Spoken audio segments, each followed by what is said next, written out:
Donald Trump would demand I be fired for making a joke about his old age and then a day later go out and make a joke about his own old age?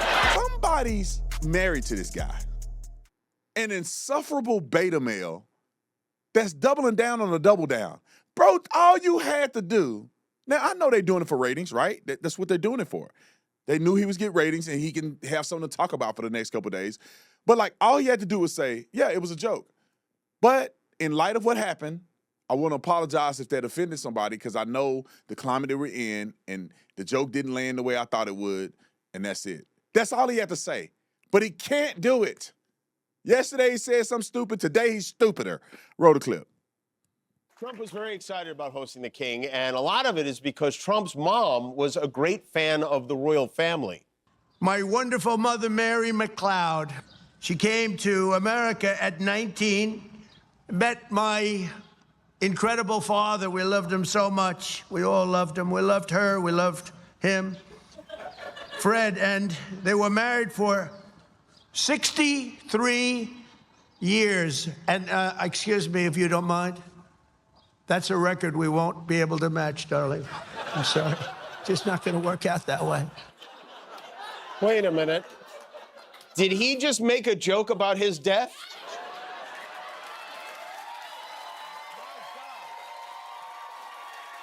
You should be fired for that.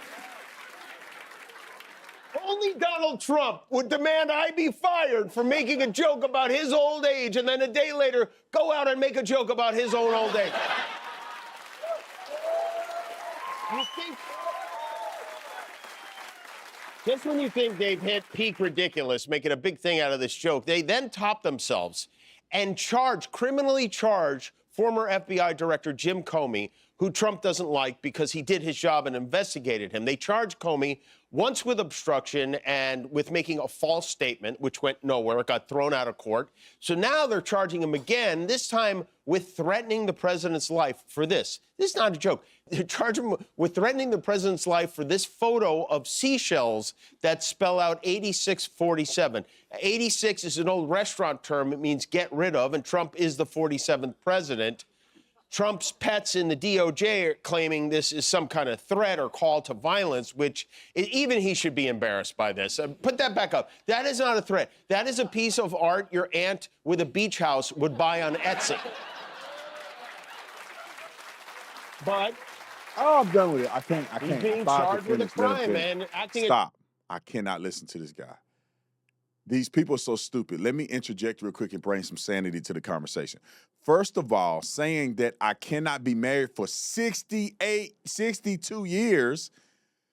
I mean, Donald Trump has been married to Melania for how long? Maybe 20? Maybe 20 years? Maybe somewhere around there? 60 years would mean he would be alive for another 40 years. She'd be 90.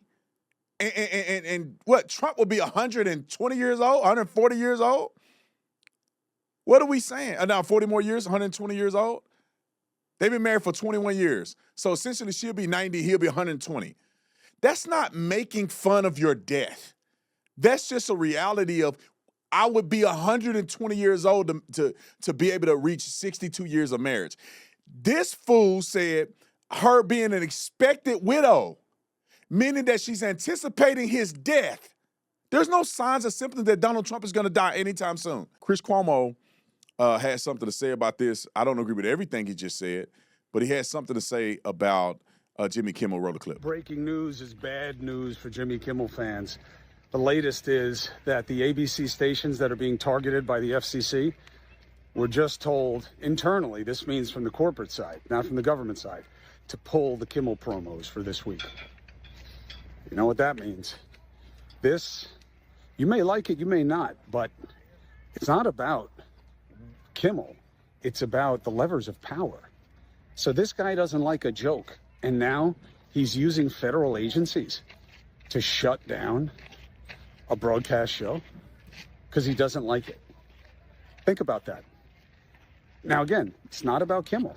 You know, whether you're a fan or not, it doesn't matter. Whether you think he's funny or not, it doesn't matter. There's no question that the company can take him off. Like if he pissed off the head of Disney, I totally get. At a party or something, you know, it's something trivial. I totally get. taking them off. You're an employee. It's how it works. May not be the smartest business decision, but that's their decision to make. But this is a president whose wife got upset, and now he's using the levers of government to do something about it. And you're okay with that. You think you signed up with that. You think that's making us great. You think that's cleaning up the deep state and all right, lawfare. Cuomo then fell out and bumped his head. And, you know, me and him messaged back and forth a while back about these things that we disagree with. And I still maintain that I almost think that Cuomo is a cool guy, like outside of him struggling to regain his full manhood and just say he needs to be a Republican and conservative. He still want to teeter in the middle and still say weird stuff like this. But I think he's probably a cool guy. I'd probably have a bourbon with him. Maybe we could have Verdict one day and smoke a cigar and have a discussion. But outside of that, I disagree with his premise. It's not that Donald Trump is going after these people. It's that they need to be reviewed, and the American people should want them to be reviewed. This is not the first time the FCC has made mention of this. This is not outside of legal ramifications. If they did it to Donald Trump, nobody would say anything about it. Or did it to Donald Trump on behalf of somebody else, they wouldn't say anything about it. But I do think they need to be reviewed. When you look at the licensing review, it has nothing to do with speech. It has everything to do with discrimination and whether or not they're practicing discrimination within their organization. That's what it's about. But they want to say it's about free speech. Jimmy Kimmel been trashing Trump since Trump ran for office in 2016. If he wanted to get Jimmy Kimmel out, they'd have done this a long time ago. It's really what's happening is that you're such a foul organization. You're doing all this stuff for years. Maybe people should look into it. And that's what they're doing.